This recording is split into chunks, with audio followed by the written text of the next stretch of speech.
Nagising nga pala kami ng madaling araw. Dahil nga pala merong kakaiba sa bubong namin. Kagad nga pala namin itong tiningnan. Meron kasing buntis sa bahay. Kaya nagsabi kami ng asin at naglagay ng bawang. Lumipad dun eh.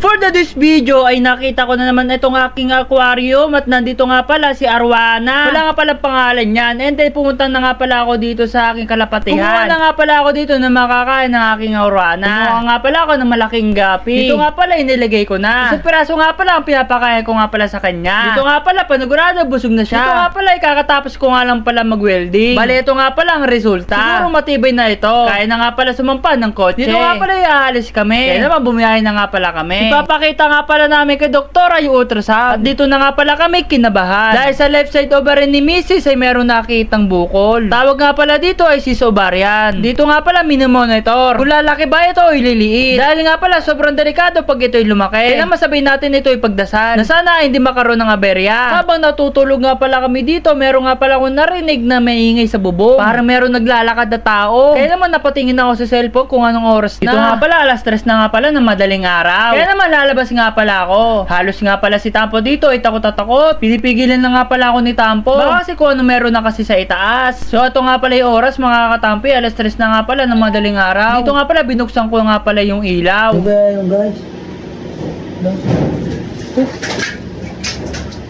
Dito nga pala may narinig ulit ako. Kaya naman dali-dali nga pala ako lumabas ng aming bahay. So yan guys. Papapusahin na. Hoy, ikaw ba yun? Tara, buksan na natin to. Buksan natin to, hoy.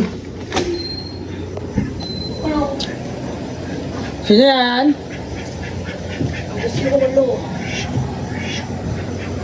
May narinig ako dito eh. Sino nga yun? Hala. Ayun. Hala.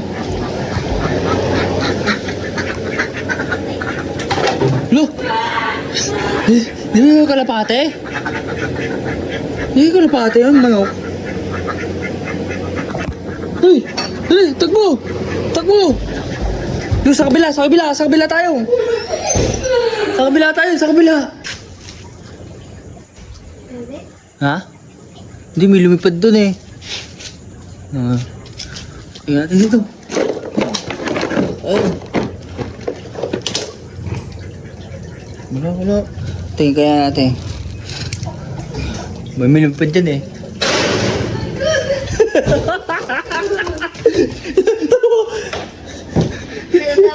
Bato ko namin yung asin, sabi ni Lola Tampi.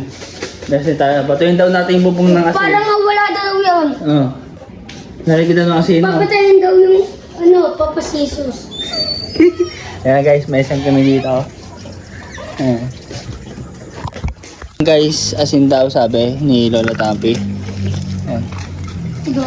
Ang daming asin, no guys. So, agis natin doon. Ayan, sabi asin. Asin pa sa pintuan daw sabi. Alis dyan.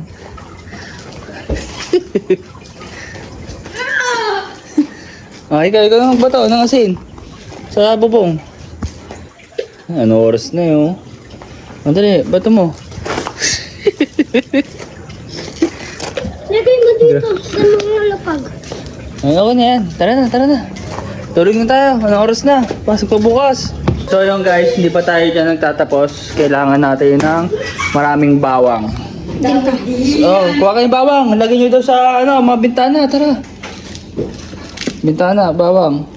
O na isang buo para malakas. Tara. Buksan mo yan. Yan sa bintana, Hello! Uy! Padulas na ako eh. Yan. Lagay daw. Lagay daw. Dito, sa bintana. Lagay, kalamansi, oh. Lagay daw, bawang. Lagay mo bawang. Bigla may susulpot na. Wala. May bawang na, ha. Ay, siya, bahala kayo. Maglagay ka ng bawang sa pintuan, Kapag hindi ka pa nakakita, hindi yung totoo. Oo. Totoo daw yun, sabi ni nanay. Oh, lagay dito sa pintuan. Hala! Oh. Anong oras na? Hindi pa kayo natutulog. Sa pituan daw. Ay, ano yan? Doorbell yung multo. Yung ano, tik-tik. Sa pintuan, para hindi makapasok. Diyan nilagay yun, magdo-doorbell. Bang bang. Ay, so. Yan, lagay mo sa ano. Yan, turo ni nanay yan. Yan. Dito. Hindi ba kikita yan? Ito to. Humutukutin kasi. Ayan, lagay mo dyan bawang dyan ha. Tara, tulog na tayo. Ano oras na?